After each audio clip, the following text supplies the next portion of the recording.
Well, good afternoon. We would like to give you an update regarding the incident that occurred last night.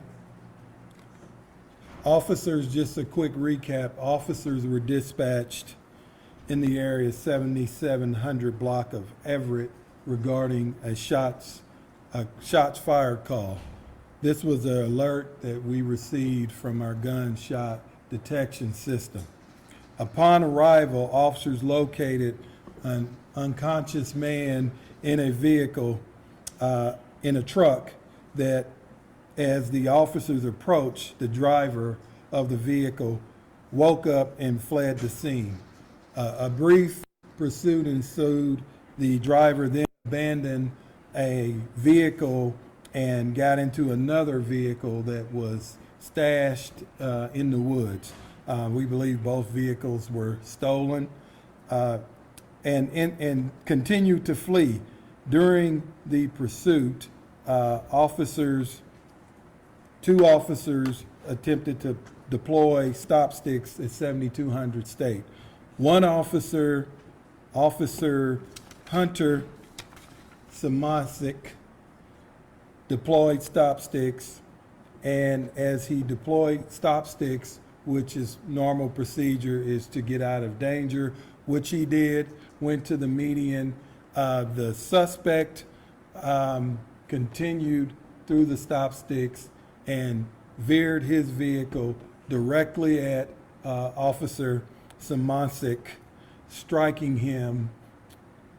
At the scene, Officer Simoncic was transported to KU Medical Center, where he eventually died as a result of his injuries. This was an intentional act, a willful act to evade custody by striking the officer. The officer, as you can see from the photo, and I'll talk more about Officer Simoncic, age 26. He's from Galesburg, Kansas, graduated the KCK PD Academy in November of 2023. And this is from his actual graduation program, where we have officers write why they wanted to be an officer. Hunter chose to become an officer so he could take what he learned in life to make positive changes in a community he believes truly deserved it, and served as a mentor for youth. He would like to thank his parents for installing ethics such as character, hard work, and grit, as well as life tools he needed to pursue his career. He graduated from Pittsburgh State University with a BS in sociology and a master's in forensic science from Oklahoma State University. Before the academy, Hunter worked for the Southeast Kansas Regional Juvenile Detention Center as a shift supervisor. The individual who struck Hunter was taken into custody around 6400 Call Drive after being involved in an accident. That individual was arrested for the suspicion of first-degree murder, vehicular homicide, fleeing or attempting to elude police officer, theft, and criminal possession of a firearm. These charges are pending. The driver was identified as Dennis Mitchell III, age 31. This is devastating to this community. It's devastating to the unified government. It's devastating to the Kansas City, Kansas Police Department. It is equally devastating when you have to look into the face of the family and tell them this. They are heartbroken, and you see it on their face. It is something as a police chief you never want to do. And I dread getting that call last night about Hunter. So this community, this department, we will need a lot of prayer and we will need a lot of support. We just dealt with this 30 days, a month ago to the date with Deputy Mean. And moving forward, this will be investigated by the Kansas Bureau of Investigation, and we will send out a more detailed synopsis of what happened last night. And just wanted to say a few more words about Hunter. 26, good kid, volunteered to read. He read at Banneker Elementary once a week, and it's just difficult. It makes no sense. I have no words for it. Makes absolutely no sense. So at this time, I'll turn it over to the mayor. And we'll take questions after the mayor speaks. This is another sad day here in Kansas City, Kansas. Hunter Simoncic, Kansas City, Kansas police officer, 26 years old, young man, a son and a brother. And I feel the chief's pain. I feel the pain of our Kansas City, Kansas police officers. We have a lot of good police officers here in Kansas City, Kansas. He was one of them, doing his job to keep this community safe. Senseless, unnecessary come to mind. Shameful acts of violence in our community. A young man that came to work and, like everybody else, wanted to go home. And he was denied that through senseless, unnecessary violence. It hurts me as mayor, and this is something that's hard for me. And the chief said it best. I went to the hospital. What words do you say to a family? A brother, a mother, and a father grieving.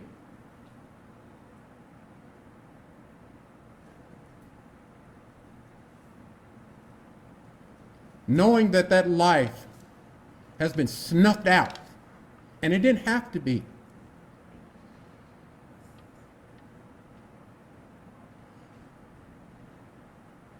To hear the stories of this young man from his family, of always wanting to be a public safety professional. And he chose Kansas City, Kansas, because he loved people. He loved this community. And unfortunately, he gave the ultimate sacrifice. And he shouldn't have had to. A young man that dedicated his time, and I talked to the chief's wife who worked with him. Outside of his time as a police officer, would go and read and mentor children in schools. That says a lot about the type of individual he was. It says a lot about the leadership here at the Kansas City, Kansas Police Department. And it says a lot about the men and women that put their lives on the line every day to keep this community safe in a variety of ways. That family, his family, this police department, and this community, we couldn't even get past 30 days.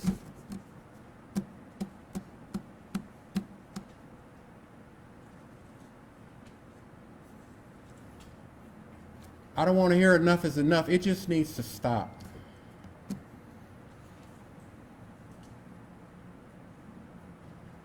My heart hurts for this police department, for our chief, for his command staff, for all the men and women of the Kansas City, Kansas Police Department, for all our public safety professionals, for our community. We're right back again, mourning the death of one of our heroes.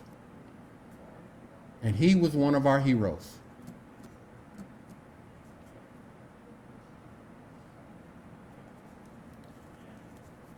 I just don't have a lot of words to say to comfort this community. And sometimes saying thoughts and prayers just isn't enough, because it's going to take a lot more than that. Let's support our public safety professionals. Let's support the family of Hunter in any way we can think of.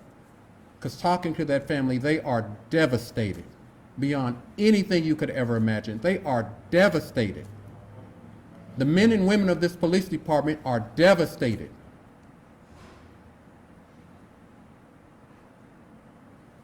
This community is hurting once again. Whatever we can do to support our chief and all the men and women of the Kansas City, Kansas Police Department, please show them love and show them support, but more importantly, show the family of Hunter even more love and support, because they have a long road ahead to navigate through this process. A process that never really heals, because that life can never be brought back.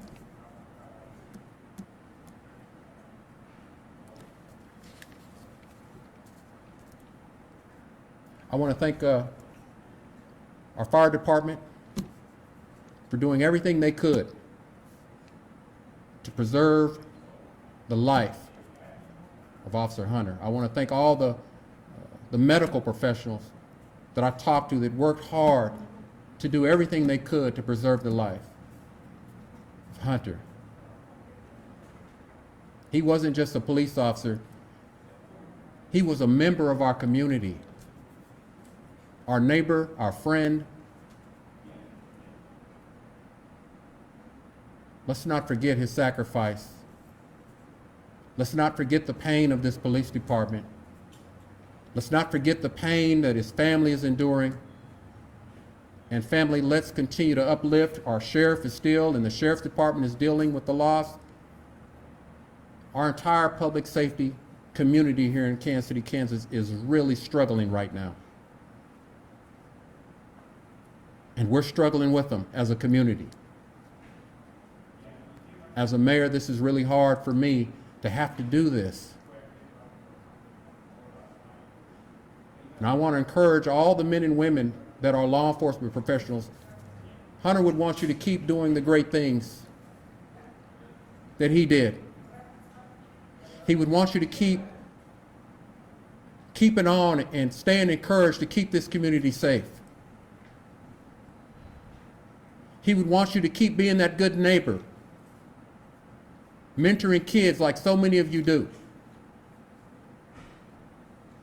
engaging in every positive way with your neighbors, in your churches, at your stores, outside of the uniform. The things that a lot of people don't see. But I know you do.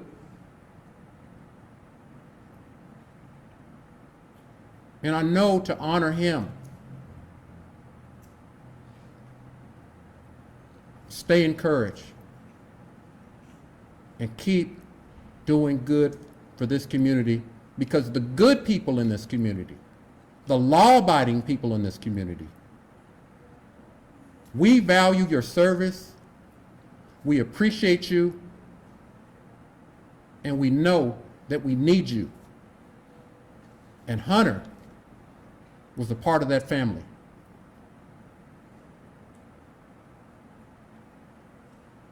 To honor his legacy, I just ask everyone,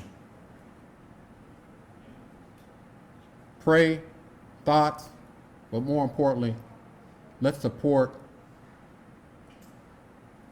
the family of Hunter Simoncic and the Kansas City, Kansas Police Department as they work hard, and I mean it's going to be hard for them to navigate through the long road ahead. Thank you. Thank you. We'll take a few questions if you have them. Chief, first of all, I'm so sorry this has happened to all of you. Can you tell us about the suspect? Is he known to you? Does he have a record? Well, right now, it's preliminary that the KBI is still working that investigation, which includes detailed records checks and so on. We're not going to get in the middle of their investigation. We did know that he did have some outstanding warrants on top of what he did, but more details will come out as the investigation gets close to being completed. And so did Officer Simoncic have children? Did he have a wife? Did he have a partner? No children, no wife. He's got mother, father, and a brother. Just how devastating. I mean, you talk about 30 days to the day since you lost Sheriff being an integral part of this community, and now you lose 26-year-old police officer. Well, you look at it this way, you can't explain things, but even you look at Hunter, even knowing what happened 30 days ago, he still continued to do his job and risk his life for this community. We're all devastated. And when you think about that, several of us up here has served as law enforcement officers, and we don't think about the danger. Well, in hindsight, you might look at it and say, oh, I was in the middle of this.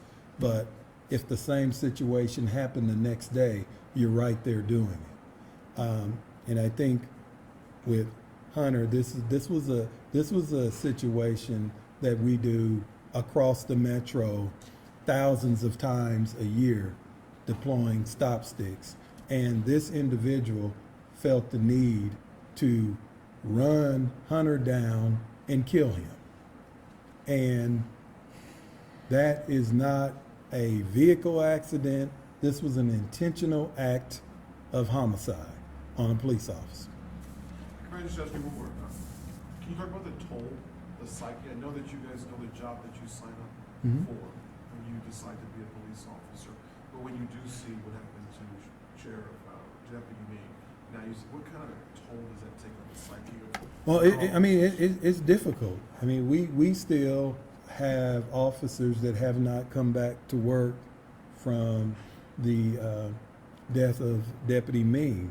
And now we have officers who actually witnessed that happen, and officers that did first aid on Officer Simoncic. So it is very difficult. I mean, it's one of those things that we're going to all have to come together like we do and give support and offer whatever resources we can, and then just hopefully they can come back to work. Because a lot of times the officers are not able to come back to work. When you talk about that emotional toll that's being placed on them, a lot of times they cannot come back to work. But this community needs law enforcement officers. This metro needs law enforcement officers. Chief, as well, just first of all expressing my most sincere condolences to all of you. I just wanted to clarify, you had mentioned something about the suspect being taken into custody after being involved in an accident. Is that the same accident we're referring to? Is that another incident? How soon after? No, after that, he continued to pursue, and he got in the accident while he was fleeing from the officers, and we were able to take him into custody. The KBI has issued a release. They're probably issuing it to your newsrooms right now. I have a copy of it. So a lot of the things the chief went through, I know everybody was frantically taking notes, are contained in this release, and I will distribute it to you all as soon as we're finished. Chief, again, so sorry for your loss. And can you detail when an officer or officers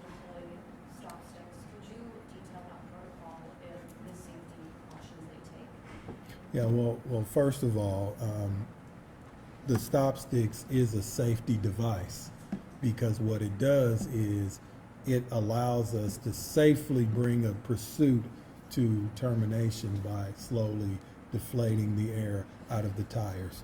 And officers get extensive training on the proper way to deploy those stop sticks. You can drop them, there's a string, you can pull them back so other cars won't run over them.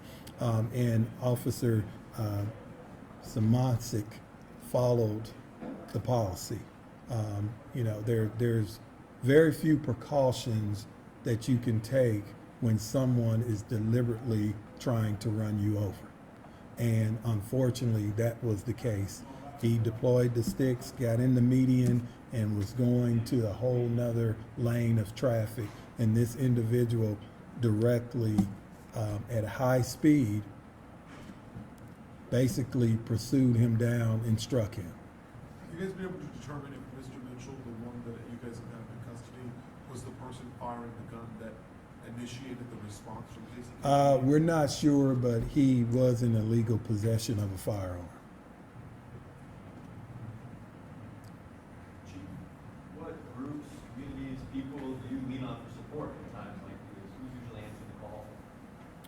Well, I think officers, we lean on each other, our peer support, each other. And one thing, myself, I lean on my wife, my son. I got a son that's an officer at KCMO, so I lean on my wife and my two sons. And one of the things we really try to do at KPD is really create that family atmosphere. Even when we do our community events, we encourage our officers to bring their families and really fellowship together, because that family bond is very important in law enforcement. You really need your family to support you when you have situations like this. So we work with the fire department, we work with the sheriff's department, and with our peer support teams, our families, to give our resources for that support. So it's very important, and I think family really is the key. That's an interesting question, and I think it's a profound question. The chief is right. The law enforcement community, they lean on each other. But I want everybody to know these are our neighbors. These are our friends. These are our church members. These are people that live here in our community. They need to know that they don't just have to rely and lean on each other. Community, support our police department, our sheriff's department, all our public safety professionals. They need more than just their family. They need the entire community to show support, to show respect, to show love for the job and the service that they provide, that many people don't want to do, and I've said it before, and that many people can't do. But they do it honorably every day. And I've said it before, and I'll say it again. We pay our officers to do a job, but what we don't pay them to do is to get abused, beat up, and murdered anywhere, and it needs to stop. So my call to action as your mayor, now more than ever, our sheriff, our chief, and all the men and women that are called public safety professionals, and that's what I like to call them. My call to action to Wyandotte County and Kansas City, Kansas, do whatever you can to support the officers in public safety, because right now they need it. They are hurting. We're still expecting them to go out and do a job, and they will. But take time to let them know that you love them, you support them, and anything that you can do to uplift them in a positive way. Let's make sure that we do that. And not forget the families of Officer Ming, or Deputy Ming, and Hunter Simoncic. Because more than anything else, those families are struggling, and I can tell you, looking in family members' eyes and trying to console them, there's no words to heal the pain and the devastation that they're dealing with. A job as mayor that I don't ever want to have to do again. Because I hurt for those families, I hurt for all our public safety professionals. So to answer your question, it takes all of us. And so all of us come together and support our public safety professionals. And then just to add a little to that, and we do have an employee assistance program as well as a full-time wellness officer that's there and available to help. Chief, could we expect to see a procession leaving the hospital today, or what's going to go into the plans for memorials or anything else to honor the life of Officer Hunter and his family? Yeah, we just completed the procession to the mortuary from the hospital. But as in the near future, we will sit down with the family and start planning those funeral arrangements. We've already been preliminary discussing dates and locations with the family, so we will have that all here shortly. I mean, like you said earlier, it's hard to put into words. When you were speaking to Officer Hunter's family, what did you try to say to them as comfort, or what did they talk to you about to try to help everyone through this tragic time? Well, really the good thing with this was there was some relationship there.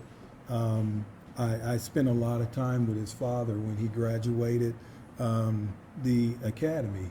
He was so proud, and he told me that Hunter really worked hard in his life. He had to work a little harder than others, and he said he really appreciated the support and being welcome to the KCK Police Department.